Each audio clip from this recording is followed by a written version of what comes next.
He is the light, and you will become the light.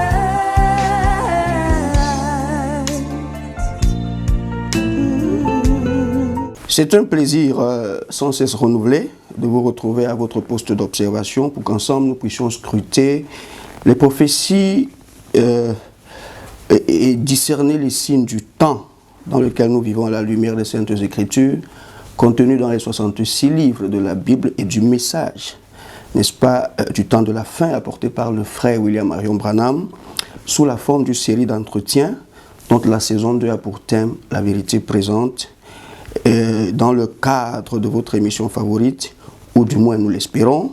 Ainsi parlent les livres, les bandes, l'esprit et l'épouse, en abrégé APL+, avec notre invité que nous avons encore et toujours plus de plaisir à retrouver, notre précieux frère et pasteur Jean-Marcel Éric Amougou Ekroman, berger de l'Assemblée chrétienne locale et d'un tabernacle APK 12, Douala, au Cameroun. Pasteur, bonsoir. Bonsoir mon et précieux frère merci d'être encore avec nous sur ce plateau. Ah, merci aussi, c'est moi qui te remercie. Remercie tous nos téléspectateurs pour l'occasion que nous avons. Parce qu'en réalité, il n'y a pas pour moi de plus grand honneur, de plus immense privilège que d'être occupé, comme on le dit, aux affaires du Père. Véritablement, donc je salue chacun d'entre vous. Que Dieu vous bénisse. J'espère que nous allons passer des moments glorieux dans sa présence ce soir. Et justement, pasteur, parce qu'en ce temps, les affaires sont très sérieuses en ce moment. Ah vraiment. oui, je l'espère bien. Vraiment, parce que vous nous entretenez depuis 2 épisodes déjà, je crois, Oui. sur un sujet très très capital, n'est-ce pas, de cette heure-ci, d'après la Bible et le message. Comme vous l'avez si bien précisé, à savoir l'enlèvement de l'épouse du Seigneur Jésus-Christ, le mystère du départ caché dans le 7e sceau, qui se décline en 3 points, 3 saisons de 1 Thessaloniciens 4, verset 16. C'est ça. N'est-ce pas, comme un cri de commandement, une voix d'archange et la trompette de Dieu. Oui. Et à titre de rappel pour nos téléspectateurs, vous nous avez dit que le seul moyen de parvenir à l'enlèvement, c'est d'avoir la révélation de ces 3 points aujourd'hui, en espérant que j'ai bien traduit votre pensée, je crois. Oui, je crois que le rappel c'est important, justement. Je pense que c'est vrai qu'avant qu'on ne continue, il est bien toujours de recadrer les choses, que vraiment les pensées soient bien établies. Parce que, pour être honnête, d'après le mystère le plus grand à l'heure actuelle, justement, c'est le mystère de l'enlèvement de l'épouse. Parce que même le prophète, en partant des dernières prédications qu'il a prêchées, donc juste quelques jours avant son départ dans la gloire, c'est l'enlèvement de l'épouse. Il n'y a pas de plus grand mystère, il n'y a pas de plus grande promesse, en fait, pour nous, que l'enlèvement. Et je pense qu'il est donc important, parce que les bandes nous le précisent, qu'il faut en avoir la révélation. Donc vous ne pouvez pas être enlevé si vous n'avez pas la révélation de l'enlèvement, et ce n'est réservé qu'en principe à seulement l'épouse, seulement les élus, n'est-ce pas? C'est réservé à eux, et c'est eux seuls en réalité, le groupe un peu de l'épouse qui s'attend à cette révélation. Mais parfois quand vous lisez un peu dans les brochures, les bandes, vous allez voir, on parle aussi même dans les livres, dans la Bible, donc on parle des moqueurs qui vont se lever dans les derniers jours et ils vont dire qu'il n'y a aucune différence entre, maintenant ça fait depuis qu'on a dit que Jésus doit revenir, on a dit on attend, ça ne vient jamais. Mais Frère Branham met bien quand même un peu aussi dans la bande, l'enlèvement ici précise que pour l'Église, l'épouse, l'enlèvement est une révélation, cela lui est révélé. La véritable épouse de Christ attendra cette révélation de l'enlèvement. Donc nous disons que la révélation de l'enlèvement, c'est Christ qui doit nous être révélé comme le cri, un cri de commandement, comme une voix d'archange et comme la trompette de Dieu. C'est le même ministère de Jésus-Christ, mais qui s'exprime dans 3 saisons différentes. Et vous savez, on avait déjà repris cette citation qui dit que Jésus fait les 3 choses. Donc c'est lui-même. Et j'ai pris un peu quelques notes, un peu en préparant aussi cette émission-là où, en fait, il y a un point important où il parle d'essayer de rendre un service à Dieu sans que cela soit sa volonté. Il dit que, paragraphe 162 ici, par exemple, quand on dit que, voyez-vous, ceux qui ont l'Esprit de Dieu en eux, regardent à la promesse pour aujourd'hui, puis observent et attendent jusqu'à ce qu'ils la voient, et alors ils disent, ça y est, Dieu le leur révèle. Donc, c'est ça. Donc, c'est une attitude, une expectative dans laquelle nous devons être. constamment.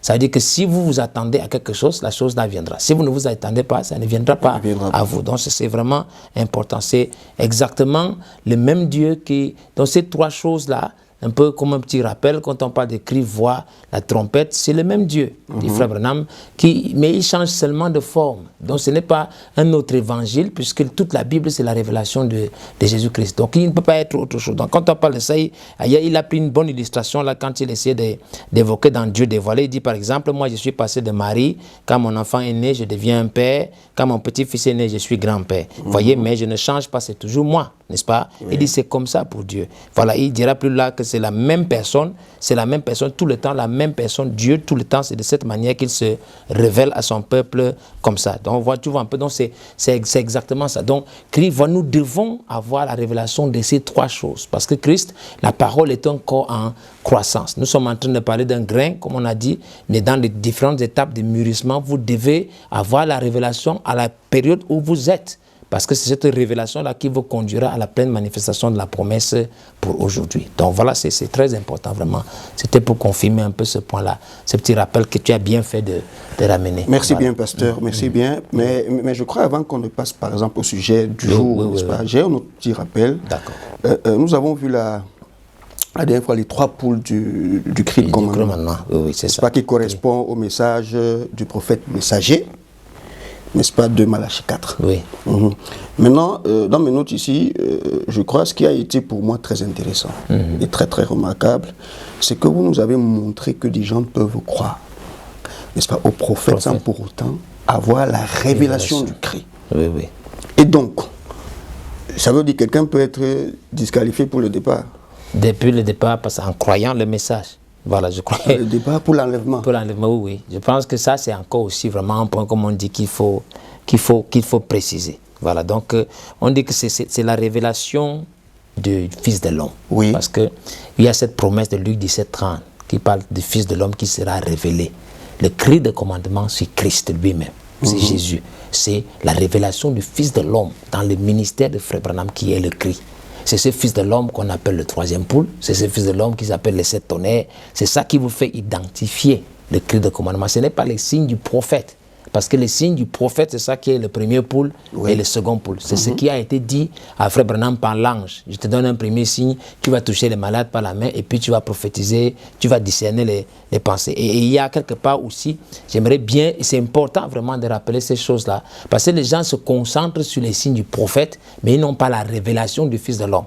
Et sans la révélation du Fils de l'homme, vous ne pouvez pas identifier les cris. Clairement, vous ne pouvez pas entrer dans le cycle de l'enlèvement sans cela. Donc, il y a par exemple dans l'enlèvement, il dit, ici justement dans la brochure d'enlèvement, il dit, vous n'êtes pas des gens aveugles. Nous sommes au paragraphe 156, traduction VGR pour lire, je pense que ça s'affiche là. Il dit, vous n'êtes pas des gens aveugles, vous êtes des gens sensés.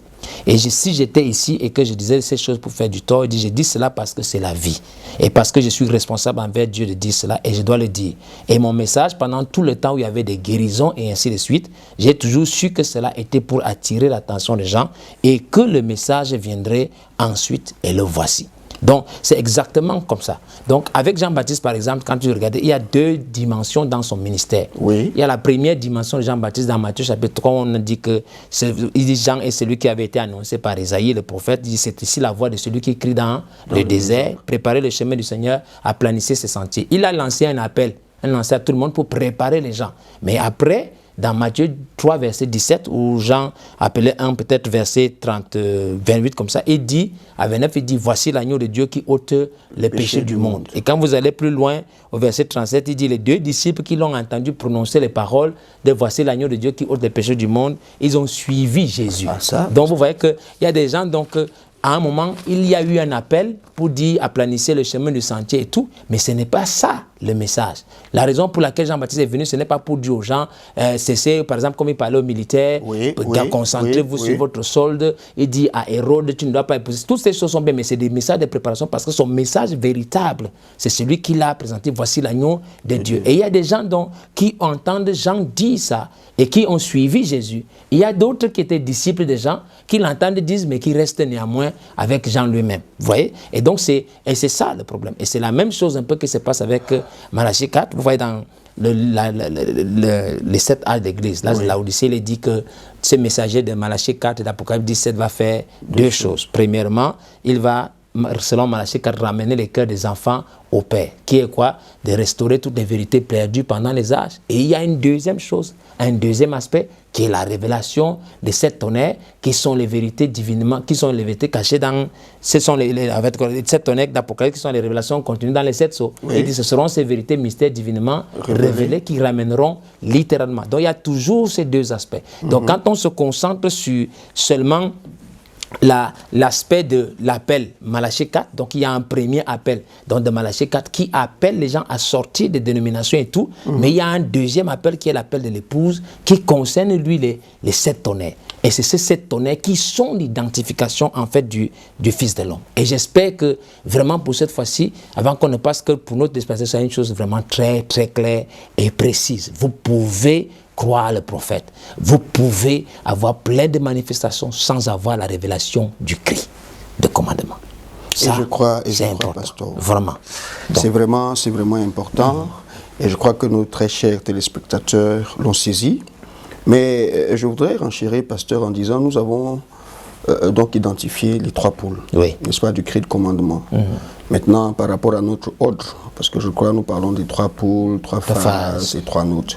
Donc, je crois naturellement qu'aujourd'hui, le titre de notre entretien devrait être les 3 phases. Oui, bien sûr, les 3 phases qui correspondent à la deuxième identification de la venue du Seigneur, qui est la voix d'Archange. Donc, nous allons, justement, parler de ça. Bon, essayer de présenter un peu les grandes lignes, pas forcément, on ne peut pas forcément être exhaustif parce il faut qu'on a un canevas aussi au niveau du temps. Mais nous allons présenter les choses de manière quand même suffisamment claire pour que les gens puissent avoir une idée assez précise. Donc, notre titre aujourd'hui, justement, notre entretien porte sur les 3 phases de la voix d'Archange. Ok, voilà, pasteur. Alors, dites-moi, là, j'ai 2 questions. D'accord. J'ai 2 questions. Premièrement, je voudrais savoir à quoi exactement, je crois avec les téléspectateurs, correspond la voix d'Archange. Et deuxièmement, quelles sont ces 3 phases, n'est-ce pas, de la voix d'Archange. Donc à quoi correspond d'abord la voix d'Archange et puis quelles sont les 3 phases. Donc on va commencer donc par la première. La voix d'Archange correspond à quoi? Déjà qu'à partir des épisodes précédents, nous avons bien identifié que c'était la deuxième étape du ministère conformément à 1 Thessaloniciens 4, verset 16, la deuxième étape du ministère de Jésus-Christ dans son épouse. Parce qu'en ce temps de la fin, Christ qui revient se glorifier dans son épouse, c'est son ministère dans son épouse. Donc, et ça, c'est un ministère qui est en dehors des âges de l'Église. Ça veut dire en dehors du processus de la plante, justification, sanctification, baptême du Saint-Esprit. Flamme disait que c'est le temps du mûrissement du grain. Et dans le mûrissement du grain, il dit c'est conforme à la nature. Et le mûrissement du grain, c'est 3 étapes qui correspondent donc à ces 3 points que nous avons lancés. C'est le grain qu'il y a formé, qui est en train de mûrir. Donc la deuxième étape de ce mûrissement, c'est ça qui correspond au ministère de la voix d'Archange. Maintenant, pour rentrer dans le sens profond de la chose, dans le sens étymologique, parce que quand on a regardé un peu dans ce que veut dire archange, n'est-ce pas? Voilà, donc ça vient du grec, et ce qui signifie un ange en chef, ou alors messager en chef. Donc quand on dit donc voix d'archange, ça signifie la voix de l'ange en chef. D'accord? Donc, et pour parler donc d'abord de la voix de l'ange, je crois qu'elle est bien exprimée dans Exode au chapitre 23, donc verset 20 au verset 23, quand Dieu prononce la parole, il dit voici j'envoie un ange devant toi pour te protéger en ses mains et pour te faire arriver au lieu que j'ai préparé. Tiens-toi sur tes gardes en sa présence et écoute sa voix. Donc à ce moment-là, il a été parlé d'écouter la voix de l'ange. Et quand nous regardons donc dans la pratique comment ça se passait, les enfants d'Israël n'avaient pas un ange qui leur parlait et ils écoutaient. Comment est-ce qu'ils écoutaient la voix de l'ange? C'était au travers d'une inspiration qui venait d'abord à Moïse et je crois par la suite à Josué. Et c'est cette inspiration donc, que Moïse transmettait au peuple. Donc c'est l'inspiration qui venait au ministère qui conduisait le peuple, qui était la voix de l'ange pour ce peuple-là. J'espère que tout le monde donc comprend bien. Et donc maintenant, nous sommes en train de parler de la voix d'archange, donc de l'ange en chef. Donc nous avons vu la voix de l'ange, mais l'ange en chef, lui, il est intervenu, si nous restons seulement dans le cadre de la Bible, à partir du moment où le peuple Josué a traversé le Jourdain, où il était dans le pays de la promesse. Donc l'ange en chef intervient quand Josué se retrouve de l'autre côté, quand ils sont près des murs de Jéricho. C'est là où dans Josué chapitre 5, donc le chef de l'armée de l'Éternel entre en scène et où Josué se prononce. Donc la voix d'archange, donc c'est cette inspiration donc qui descendait, si tu veux aussi par analogie, sur Josué quand il est dans la terre promise, dans le pays de la promesse, quand il a traversé le Jourdain, à une étape de maturité de son ministère qu'on peut parler de voix d'archange. Et dans Hébreu aussi, je crois chapitre 1, quand on parle des anges, il est parlé des esprits administrateurs. Esprit administrateur, en fait, ça signifie un ministère, n'est-ce pas? Donc, quand on dit voix d'archange, donc c'est un ministère, donc vraiment, et c'est cet ange en chef aussi qui s'appelle Michael, je crois, Apocalypse chapitre 12, où Michael a combattu contre Michel, ou Michael, il n'y a pas ailleurs, a combattu contre le dragon, et même Jude en parle aussi, en parlant de la voix d'archange, il parle de Michel qui a contesté, quand le diable contestait le corps de Moïse, il présente un caractère, plutôt qu'un caractère chrétien. Donc quand on parle d'une onction, un certain caractère où il ne prend pas des propos injurieux, des choses comme ça. Donc ça c'est un peu ce qui concerne les livres. Donc par rapport au résumé donc, de la Bible, donc ce qu'on appelle les livres ici, la voix d'archange, c'est l'onction, c'est l'inspiration. Donc c'est un ministère qui vient, le ministère de Christ, donc Michael, qui est descendu sur Josué une fois qu'il était dans le pays de la promesse, pour l'aider à conquérir le pays. Et quand nous entrons maintenant dans les bandes, où il est parlé de la voix d'archange, Frère Branham dira dans Hébreu, dans chapitre 5 et 6, je crois VGR, donc il dit que j'aimerais avoir maintenant la voix d'un archange pour présenter ceci de telle manière que vous puissiez le voir. Donc il est en train de parler donc d'une inspiration un peu qui descend sur des hommes pour rendre le message clair, donc lui donner un peu, comme Frère me disait, plus de sens. Exactement. Ce qui est un peu une allusion à ce qui est dit dans les douleurs de l'enfantement. Il parlait des hommes, que s'ils vont prendre ces messages qui partent avec, ils vont pouvoir y donner plus de sens. Vous voyez, donc c'est à peu près ça ailleurs. Et il parlera aussi, donc, en parlant de la voix d'archange, il dit dans l'adoption, à la partie 3, et quand il parle d'un fils adopté, quand il est placé dans sa position, il dit qu'il a autant d'autorité, sa parole a autant de poids que celle d'un archange et même plus. D'accord? Donc la voix d'archange, c'est le ministère de Jésus-Christ au travers des fils, maintenant qui sont matures, qui sont placés en position d'autorité, qui vont reproduire, en fait, le troisième pôle du prophète. Mais chacun, maintenant, selon sa position. D'accord? Donc voilà ce qui peut ressortir. Et puis, quand tu regardes, quand on parle un peu dans l'adoption, il y a une phrase là-bas dedans qu'il dit que dans le passage qu'on vient de lire, là, le fils était adopté, il est placé à un endroit élevé, on le conduisait là-bas, on lui mettait un vêtement nouveau, d'une couleur nouvelle. Et donc le père célébrait ça par une cérémonie, il dit voici mon fils de renvoi, c'est lui qui gouverne, c'est lui qui dirige. Donc ça renvoie à Matthieu 17, parce que quand vous avez le vêtement nouveau, c'est en fait pour faire allusion à écouter-le. Voilà, donc c'est l'adoption. Là où dans la montagne, sur la montagne de transfiguration, on dit son visage resplendit et les vêtements sont devenus blancs comme la lumière, n'est-ce pas? Donc c'est à peu près ça. Donc, et c'est aussi le même type de Joseph. Dans Genèse 41, où Joseph, après sa robe arc-en-ciel, on lui l'a dépouillé, il est devenu esclave, mais quand on le remet en position d'autorité, on lui donne une robe de fin lin. Donc ce changement de vêtements, donc en fait c'est ça. Donc c'est ça qui est. Donc en fait il s'agit donc du ministère en fait de Christ, maintenant dans des fils adoptés qui sont placés en position d'autorité. Je crois que c'est ça aussi qui est la voie de la résurrection. Voie d'archange dans l'enlèvement, où il est parlé, donc au paragraphe 152, il dit la deuxième chose, donc il a parlé du cri de commandement, il parle d'un messager qui prépare les gens, et la deuxième chose, donc c'est une voie de résurrection, c'est la même voie forte dans Jean, chapitre 11, verset 38 à 44, qui appellera Lazare hors de la tombe. Et il y a un petit détail aussi qui est là, c'est que Frère me disait que si Jésus n'avait pas précisé, par exemple, le nom de Lazare, quand il avait crié d'une voix forte, il avait seulement dit « sort », pratiquement tous les morts, en fait, seraient sortis. Donc la voix d'archange, c'est ça, cette voix forte, c'est une voix de résurrection, donc il y a une puissance, une autorité pour ressusciter les morts. Voilà, donc c'est à peu près à peu près ça. Donc je crois, et voilà, je pense que j'ai répondu un peu ce que c'est que la voix d'archange. Donc en fait c'est le ministère de Christ, mais qui s'opère à travers des fils qui sont placés en position d'autorité. C'est l'inspiration qui doit venir sur les ministères, arrêter après le prophète pour rendre ce que le prophète a dit plus clair, plus précis, afin d'amener en fait chaque membre de l'épouse à cette position de la montagne de la transfiguration. Je crois que c'est à peu près ça que nous disent les livres et les bandes. Donc, ta deuxième question, je crois qu'elle devait porter, peut-être qu'il est temps pour nous de faire une pause, peut-être qu'on va revenir dessus. Je crois que ta deuxième question portait sur 3 phases. Je crois oui, ça, tout à fait, pasteur. La deuxième question, c'est quelles sont ces trois phases de la voix d'archange. Bon, je suppose que peut-être on pourra peut-être revenir après la petite pause. Sans aucun problème, pasteur.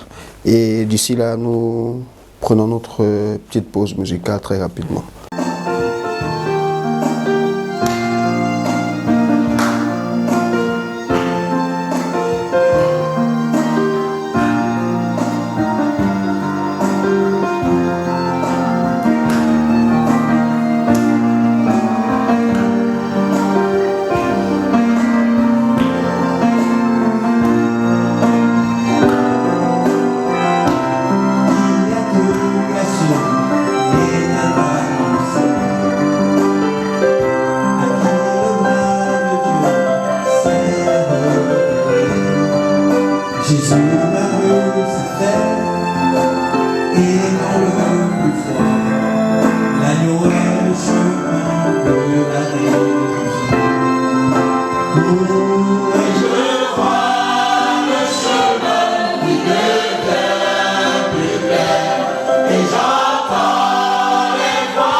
Oh, et je vois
De retour donc de notre petite pause musicale, je voudrais renchérir avec le pasteur pour que nous puissions continuer, je crois, le deuxième volet de notre question, volet de ta question sur qui portait sur les trois phases de la voix d'archange. Parce qu'on a annoncé ça comme que la voix d'archange a 3 phases. Exactement, pasteur. Comme le cri de commandement avait 3 poules. Voilà. Donc, eh bien, les 3 phases de la voix d'archange, donc c'est les 3 étapes du ministère de Christ dans son épouse qui vont aboutir à la 3e phase, donc 3 étapes de croissance dans le 3e pôle de Frère Branham, parce que la voix d'archange sort à partir du 3e pôle de Frère Branham, qui est le message, qui est le cri de commandement, les 7 tonnerres, n'est-ce pas?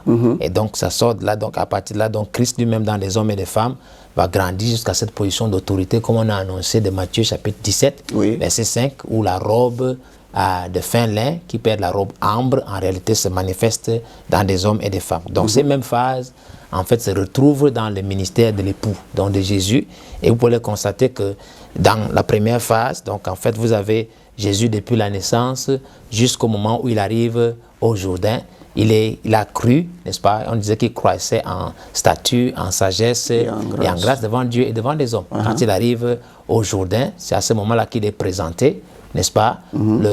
Et puis il est avec une confirmation surnaturelle, la descente de la colombe. Donc voilà. Et la deuxième phase commence donc à partir du moment où l'Esprit l'envoie au désert pour une période d'épreuve. Donc il fait 40 jours de tests dans le désert, et quand il sort de ces 40 jours de test, il est revêtu donc de la puissance de l'Esprit, parce qu'on parlait de l'autorité, de la puissance, et cette puissance de l'Esprit le conduit donc à lancer son ministère jusqu'à ce qu'on arrive à la montagne de la transfiguration. Donc un peu voilà la 3e phase qui correspond donc à écouter. Celui-ci est mon fils bien-aimé, en qui me plaît de demeurer, et écoutez-le. Et les mêmes phases aussi se retrouvent dans le ministère de Joseph, qui est le type parfait de Christ, type de l'épouse, naissance de Joseph jusqu'à Genèse 37. Quand je dis Joseph a 17 ans, c'est alors que son père lui donne donc une robe à plusieurs couleurs. Ça, c'est la première phase. Et à la deuxième phase, donc, à partir de là, il a une inspiration qui le prend. Ça crée la jalousie, la haine de ses frères. On le jette dans le puits, et du puits jusqu'à la prison de l'Égypte, tout ça en passant par Potiphar et tout. C'était la deuxième phase de son ministère. Et la 3e phase, c'est quand il sort de la prison pour une position d'autorité où il reçoit encore une robe de fin lin. C'est en Genèse chapitre 41 qui lui donne le commandement sur tout le pays d'Égypte. Donc voilà un peu, je crois, par rapport au livre, donc par rapport au livre, à quoi peuvent correspondre les 3 phases du ministère de l'épouse. Et donc, et pour les prophéties donc dans les bandes, donc concernant cela, Frère Branham l'a rattaché à la drachme perdue de Luc chapitre 15, versets 8 à 9, en parlant de la femme qui avait perdu une drachme. Et il a dit qu'en fait, le mystère des rangs, c'est que la drachme, en fait, c'est 3 choses. Et donc, ça s'est retrouvé dans la seconde venue du Seigneur que j'ai ici, donc dans la traduction Shekinah, au paragraphe 71, il dit que l'église luthérienne a perdu sa lumière, méthodiste a perdu sa lumière, l'église baptiste a perdu sa lumière, l'église pentecôtiste a perdu sa lumière. Toute lumière semble avoir disparu. Il dit les pentecôtistes et les gens, tout ça, ça a dégénéré. Je vais un peu sauter pour aller prendre l'exemple. Il parlait donc de la femme. Il dit au paragraphe 73, alors cette femme passant un temps à nettoyer sa maison, elle nettoya le plancher à la broche, elle nettoya les murs, elle enleva les toiles d'araignée, elle continua jusqu'à ce qu'elle eût retrouvé ce qu'elle avait perdu. Et quand elle l'eut retrouvé, elle invita alors toutes ses petites sœurs, les églises. Peu importe que vous soyez, voilà un peu là où il présente dans les 3 phases, peu importe que vous soyez méthodiste, baptiste, pentecôtiste ou presbytérien, venez, réjouissons-nous ensemble. Quand viendra le temps où l'église retrouvera son amour fraternel, première phase, sa sainte pudeur, c'est moi qui ajoute première phase bien entendu, donc il dit son amour fraternel c'est numéro 1, sa sainte pudeur numéro 2 et sa place en Christ numéro 3, alors elle appellera les autres membres du corps en disant « Venez vous réjouir avec nous ». Dieu veut que l'Église l'aime, n'est-ce pas? Donc vous voyez les 3 phases qui sont première phase, l'affection fraternelle. La deuxième phase, c'est la sainte pudeur, donc test. Et la 3e, c'est la place en Christ, qui correspond aussi aux mêmes 3 phases du ministère de Jésus. Voilà, donc vous voyez un peu. Et c'est ça qui est l'accomplissement d'Apocalypse chapitre 22, verset 17. On dit l'Esprit et l'Épouse disent « Viens ». Et que celui qui entend dise « Viens » et que celui qui a soif vienne, que celui qui veut vienne prendre de l'eau de la vie gratuitement. Donc j'espère qu'on a placé clairement donc les 3 phases du ministère de la voix d'archange, donc du ministère de Christ dans son épouse. C'est première phase, affection fraternelle, donc depuis la foi, c'est les 7 marches qui s'établissent. Deuxième phase, une phase de test, la sainte pudeur. Et la troisième phase qui est la place en Christ, l'adoption, pour amener les gens à Matthieu chapitre 17, verset 5. C'est cela, tout le contenu de le package, si on peut dire, de la voix d'archange. Voilà, mon frère, j'espère avoir répondu et que nos téléspectateurs ont Merci, clairement compris ça. Voilà. Effectivement, pasteur, parce que de concert avec nos téléspectateurs, j'ai l'impression qu'il y a une brèche qui est ouverte. D'accord. Donc, je voudrais que vous nous disiez comment on peut savoir, n'est-ce pas, qu'on est sous le ministère de la voix d'archange. D'accord. Exactement comme on disait par rapport au cri. Qu'il y a des gens qui, en fait, ont cru le prophète, citent le prophète, ont des citations, mais qui n'ont pas la révélation du cri. Donc, de toutes les façons, même l'onction pour l'enlèvement, ils n'auront pas. Donc, je crois que c'est un peu la même chose. Donc, il y a, par exemple, je dis le ministère de la voix d'archange. Quand on dit on est sous la voix d'archange, ça dépend, c'est en fonction de l'inspiration qui conduit quelqu'un. Nous sommes d'accord. Exactement comme avec le Christ, sous quelle inspiration est-ce que vous êtes?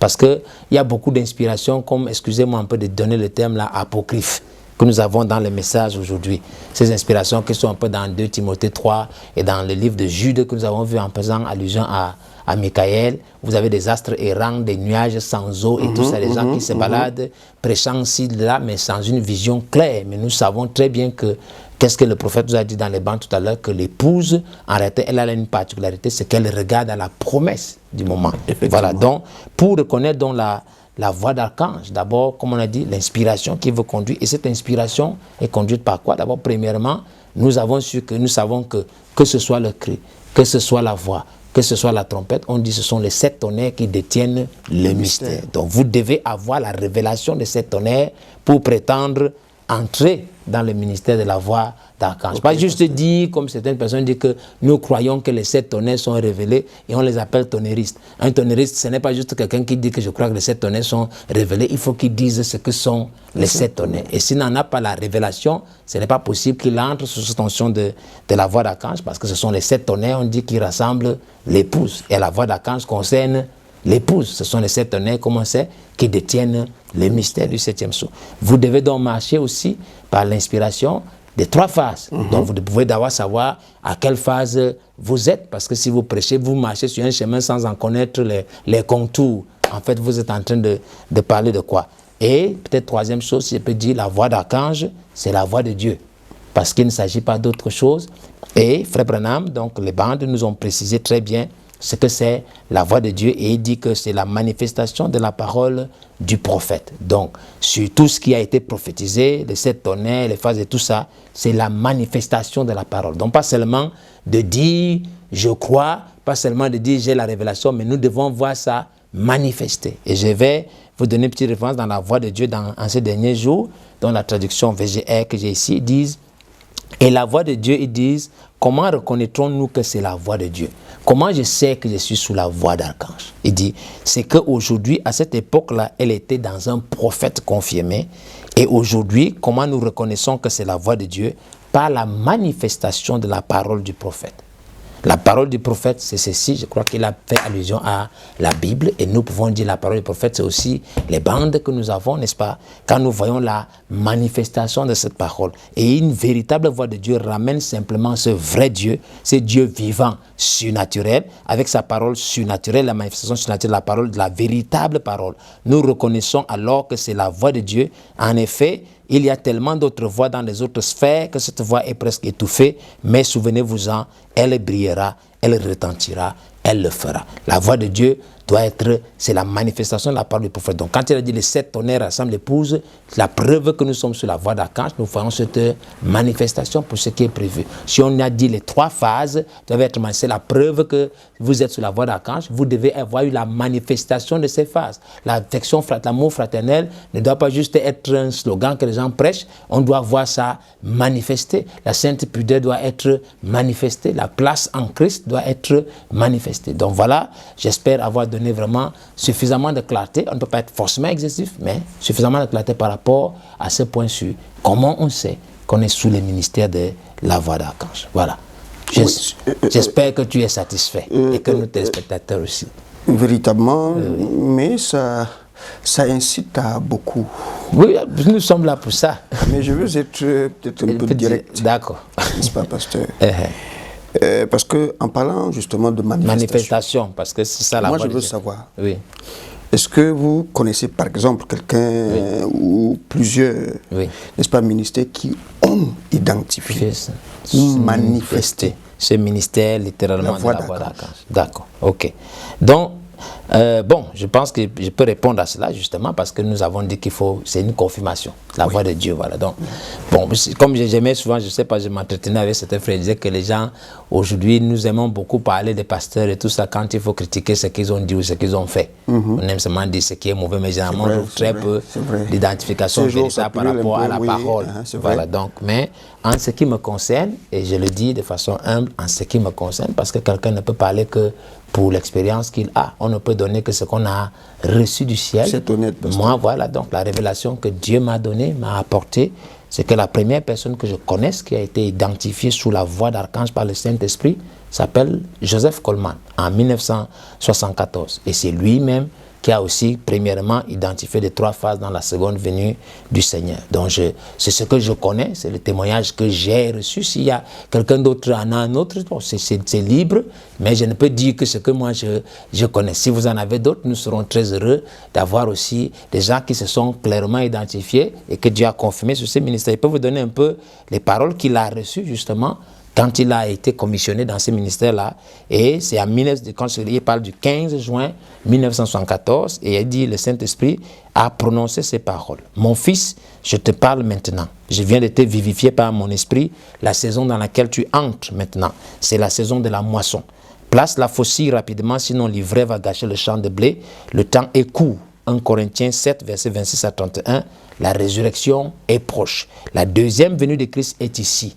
Une onction viendra sur toi pour vivifier dans mon peuple que le temps est court.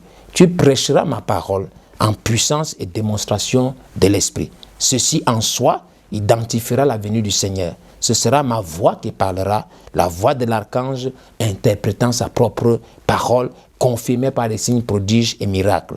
Ils n'entendront pas seulement la vérité, la véritable révélation, mais ils verront l'expression de la vérité au travers de ton corps même.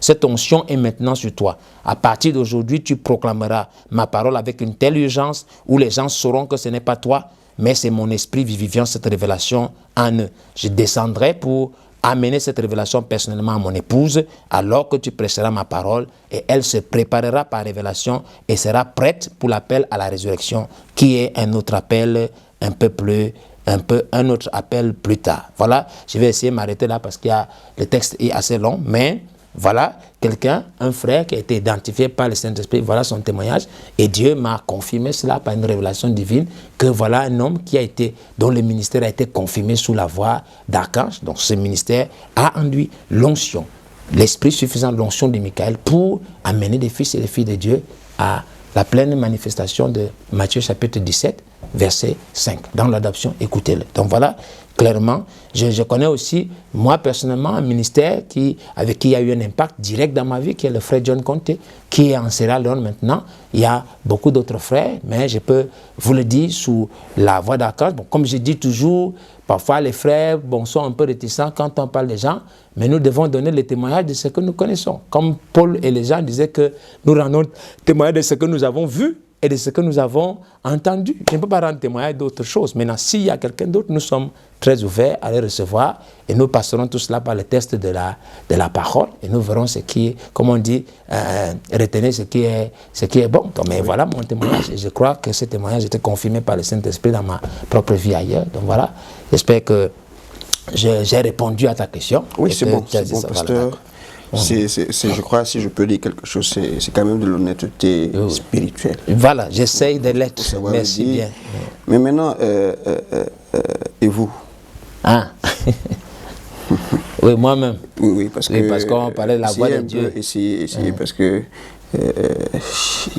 vous pouvez, comment est-ce que, ou du moins dans quelle phase Oui, quelle phase N'est-ce se pas, trouve? votre propre ministère. D'accord, donc comme nous parlons de 3 phases du ministère de la voix d'archange, donc une identification qui vous montre que vous êtes vraiment dans cet aspect de la révélation de la seconde venue du Seigneur, la révélation de l'enlèvement. Voilà, donc il n'y a pas de souci, nous sommes dans un temps de précision, parce que Frère me disait que vous ne pouvez pas avoir la foi correcte si vous ne savez pas avec précision ce que vous faites. Donc ma première phase à moi, j'ai fait beaucoup d'années dans le message sans avoir réellement une révélation claire de ce que c'est. Mais ce qui me concerne, après la révélation et les manifestations de ma vie, le Seigneur la première phase chez moi a commencé à durer 7 ans et 7 jours. Ça a commencé exactement le 5 janvier 2013 et ça s'est conclu le 12 janvier 2020 par une commission. Et c'est à ce moment que le Saint-Esprit m'a fait savoir que la robe arc-en-ciel, un peu, vous voyez, comme était formée, la robe arc-en-ciel de Joseph, par exemple, dont on parle, donc à cette couleur, était formée à l'intérieur de moi. Donc l'interprétation correcte de la parole du prophète, je pouvais la voir. Ça, c'est là que j'ai eu ma première phase. Et à partir donc, de ce 12 janvier, ma seconde phase a commencé. Et la troisième phase a été identifiée exactement le dimanche 3 avril 2022.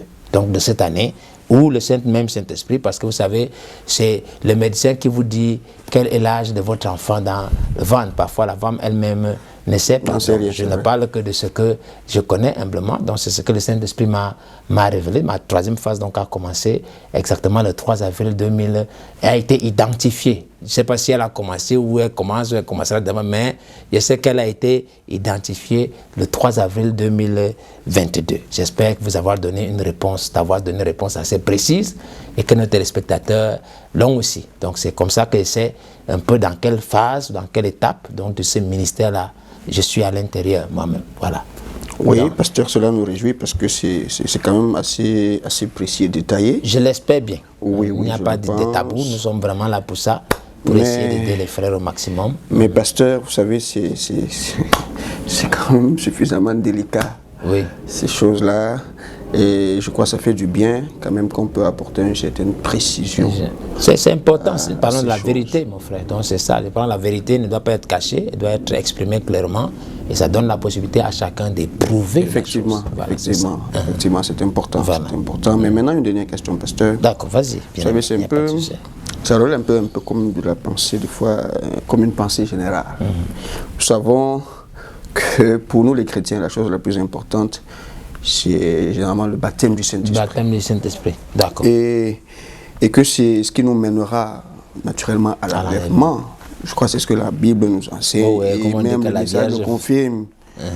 Bon, maintenant, est-ce que c'est pas moins difficile de parler du baptême du Saint-Esprit ou nous expliquer les choses toutes simples que tout le monde a l'habitude, par exemple, d'entendre. Avec les phases, les poules. C'est vrai que des fois, moi-même, il m'arrive un peu de me perdre. Il y a beaucoup de méandres.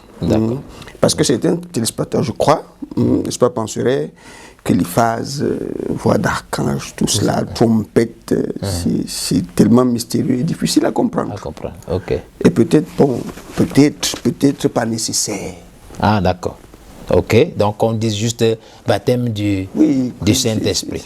Ok, d'accord. Je vais répondre comme peut-être, j'espère qu'on a quelques minutes encore, à dire à nos téléspectateurs que si on disait simplement baptême du Saint-Esprit ou angèle du Saint-Esprit pour être enlevé, je crois que d'abord, honnêtement, les 1209 prédications du prophète et les milliers de pages de la Bible n'auraient pas vraiment servi à grand-chose. Ah ça? Oui, parce qu'il suffisait juste de dire baptême du Saint-Esprit. Mais ce que je veux d'abord faire remarquer aussi, comme j'ai dit à nos frères, ceux qui nous écoutent, c'est que la gloire de Dieu, dit la parole, c'est de cacher les choses, n'est-ce pas?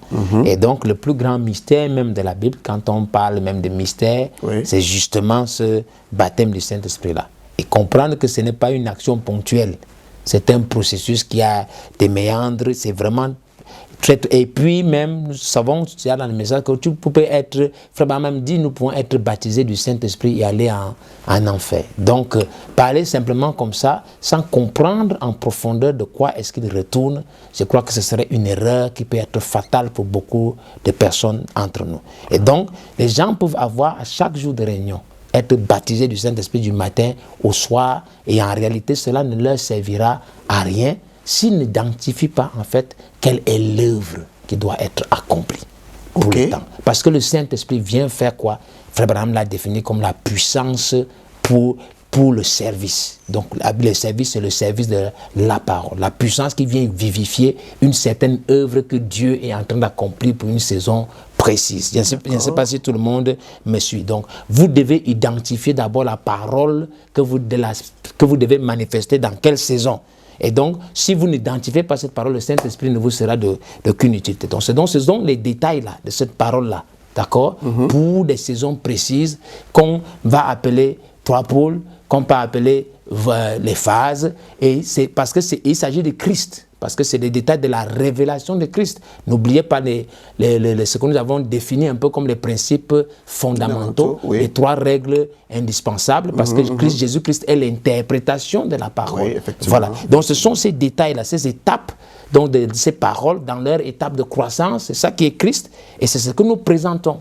Comme parfois phase, comme parfois note, comme parfois poule et tout ça. Et quand vous avez donc la révélation donc, de ces Christ, de ces paroles, sous cette forme de machin, que le Saint-Esprit peut donc entrer en vous pour vivifier ça. Donc quand vous dites aujourd'hui, par exemple, j'ai le baptême du Saint-Esprit, le baptême du Saint-Esprit que vous avez, c'est pour faire quelle œuvre? Si vous avez un baptême du Saint-Esprit qui vous justifie comme Luther, il ne vous sert à rien aujourd'hui parce que nous sommes dans une autre saison. Je crois que Frère Branham l'a clairement dit et que nous reviendrons dessus un peu dans nos prochaines éditions où il était en train de parler, quand il parle de l'enlèvement, il parle d'un baptême du Saint-Esprit, mais qui est de loin plus puissant que celui que vous avez simplement si vous devez naître de nouveau, avoir une vie sanctifiée. Et donc, vous pouvez être un bon frère, mais votre baptême du Saint-Esprit ne vous servira pas s'il ne vous permet pas d'arriver à un état où votre corps va être changé radicalement. Donc, c'est ça. Et donc, c'est donc ces choses-là, les détails de Christ, de la parole, de l'œuvre que tu dois accomplir, qui se déclinent sous forme de phase, ainsi de suite. Et quand vous les connaissez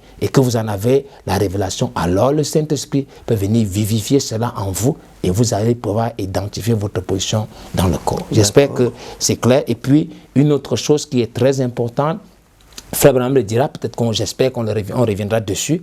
Je crois qu'on va le faire dans la prochaine édition, c'est que le don de Dieu, parce que comme vous disiez les choses un peu compliquées et tout, Frère Branham a dit clairement qu'un don de Dieu, ce n'est pas pour vous rappeler les mêmes choses que vous connaissez. Dieu n'envoie pas un don pour vous aider à appuyer play pour lire les bandes, les brochures. Vous n'aurez pas besoin d'un don pour ça. Le don de Dieu vient vous apporter des choses que vous ne comprenez pas, mais qui permettent d'entrer dans les mystères cachés de Dieu et positionner l'Église et son corps pour qu'ils avancent dans la grâce, dans les bénédictions que Dieu nous réserve pour une certaine saison. Donc il ne va pas seulement venir vous dire des choses que vous comprenez, il va vous dire des choses que vous ne comprenez pas, mais qui pourtant sont dans la parole et qui vous permettent d'élever votre foi afin que vous soyez bénéficiaire des avantages ou des promesses qui vous concernent. Donc c'est un peu ça, je crois qu'on va revenir dessus, mais j'espère que ça répond vraiment à nos téléspectateurs. Nous ne s'entendons pas les choses compliquées, mais notre travail c'est d'être les dispensateurs des mystères de Dieu. Et c'est ça la caractéristique de Dieu, entrer dans les mystères tout le temps, dans les choses cachées, et c'est ça qui fait la joie des membres de l'épouse, parce que Dieu n'est pas un Dieu laconique qui change tout le temps. Et c'est pour ça aussi que nous parlons de la vérité présente. Voilà, donc j'espère avoir répondu à cela. Donc Dieu bénisse. Oh, c'est vrai. Et je crois que nos très chers téléspectateurs de plus en plus se sentent concernés, parce que je me rends peut-être à l'évidence d'une chose. Oui. C'est comme si on est en train de creuser un peu plus profond. Nous sommes là pour ça, parce que c'est pour ça qu'on parle de la vérité présente. Et Jésus dit, vous connaîtrez la vérité vous affranchira, vous rendra libre. C'est ça qui ouvre votre entendement. Voilà. Effectivement, pasteur. Donc je suppose que pour notre prochain épisode, nous parlerons très certainement, je crois, de 3 notes. Les 3 notes de la trompette. La dernière trompette, oui. Ok. Ce sont les 3 dont notre entretien portera sur les 3 notes de la trompette de Dieu. J'espère que nos téléspectateurs seront très nombreux. Ok, ok. Moi également. Donc de suite, je voudrais inviter chacun à ne surtout pas manquer notre prochain épisode, parce que je crois qu'il y a plus de précisions qui seront faites. Et par sa grâce. En attendant, tout ce que nous pouvons vous dire, c'est que Dieu bénisse vos âmes bienheureuses. Shalom. Shalom. Dieu bénisse. Walk in the light, He is the light, and you will become the light. Walk in the light, He is the